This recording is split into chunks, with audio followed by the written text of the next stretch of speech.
Donc bonjour, Stéphanie Lamour, je suis responsable communication et projet événementiel pour Digital Aquitaine. Digital Aquitaine, c'est une association loi 1901 qui fonctionne comme un pôle de compétitivité au niveau régional et qui œuvre pour le développement de l'économie numérique en Nouvelle-Aquitaine. Nos membres sont majoritairement des entreprises de toutes les tailles, des laboratoires de recherche, des académiques, mais aussi des institutionnels. Notre rôle est d'accompagner ces structures dans leur développement et également de mettre en lumière leurs innovations pour que l'économie numérique régionale soit durable et compétitive. Bonjour, je suis Vincent Ribes, je suis directeur adjoint de Digital Aquitaine et particulièrement en charge également du système d'information.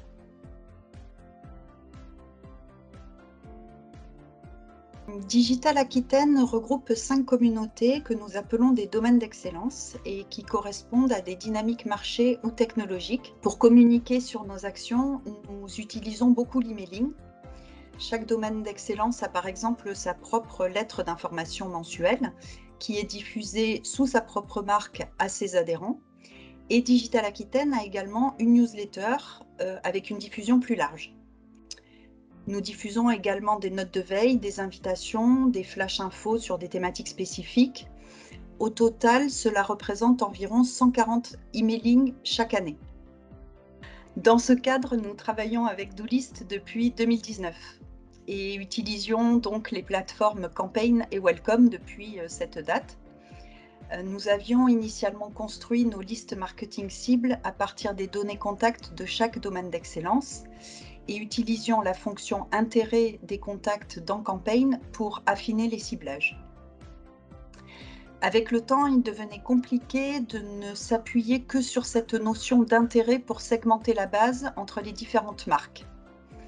Fin 2020, nous avons décidé de nous doter d'une CRM pour avoir un aperçu plus complet de nos contacts et aussi pouvoir effectuer un suivi plus précis. Nous constations depuis quelques mois une baisse de nos KPI liée à une difficulté à bien cibler nos contacts et par effet de rebond, une pression emailing trop forte auprès de certaines cibles non qualifiées. La CRM devait nous aider en ce sens, en tout cas c'était notre objectif.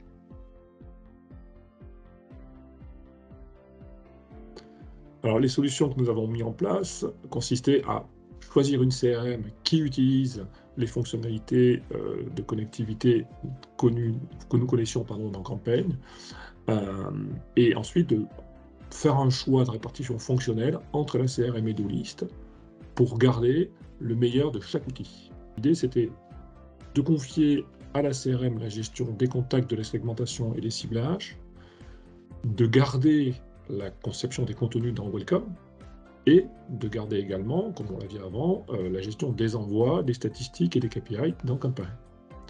L'intérêt de ce choix-là, c'est en plus de pouvoir capitaliser sur les connaissances et les acquis qu'avaient eu nos utilisateurs dans l'utilisation de Campaign et de Welcome.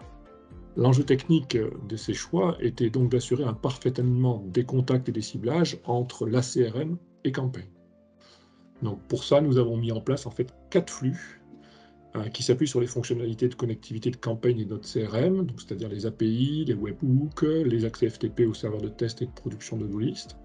Et ces 4 flux permettent, premier flux, de gérer unitairement les modifications d'un contact, donc soit depuis la CRM vers Doolist, soit deuxième flux depuis Doolist vers la CRM.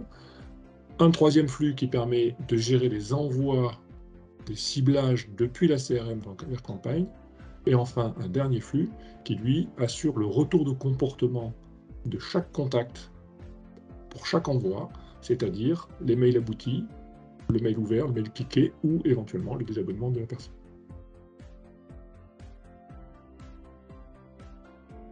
On a pu constater en effet une amélioration de la productivité et un gain de temps sur cette connectivité entre les deux outils. Nous avons atteint l'objectif d'augmentation de notre IGQ avec une diminution du nombre de désabonnés par envoi et une meilleure adéquation entre les contenus et les ciblages ce qui permet donc de générer plus d'engagement de la part des contacts en termes d'ouverture et de clics. Un résultat également que nous attendions et qui s'est avéré, c'est qu'effectivement, on s'est retrouvé avec une meilleure centralisation des données. Il y avait plus de fichiers éparpillés, de suivi des contacts individuels que chacun pouvait avoir de son côté. Donc au final, une base bien mieux qualifiée, plus de détails bien sûr, et une capacité de recibler les personnes en fonction de leur comportement. Et dernier point, une base qui du coup s'est élargie aussi assez rapidement. Alors, dans un premier temps, pour l'accompagnement avec Doolist, on avait tablé d'utiliser en fait une prestation de support pour l'utilisation des API Doolist, notamment pour aider notre prestataire pour la mise en place de la programmation de toutes les API. Et en fait, on s'est aperçu que la documentation des API était tellement bien faite qu'on n'en a pas eu besoin. Par contre, notamment Nicolas nous a bien aidé était capable d'être force de proposition, nous a bien aidé sur la méthode d'authentification des connexions entre notre CRM et Doolist, parce que c'est quand même un peu particulier. On a des IP flottantes dans la CRM qui font que c'est compliqué de s'assurer que ça fonctionne bien. Nous avions déjà un historique avec les équipes de Doolist qui faisait que nous étions en confiance quant à leur capacité de réponse. Mais j'ajouterais que nous avons trouvé dans cette collaboration l'écoute, l'expertise et la réactivité que nous attendions. De plus, la plateforme est un outil simple et ergonomique qui facilite aussi l'ensemble du travail qui a été effectué.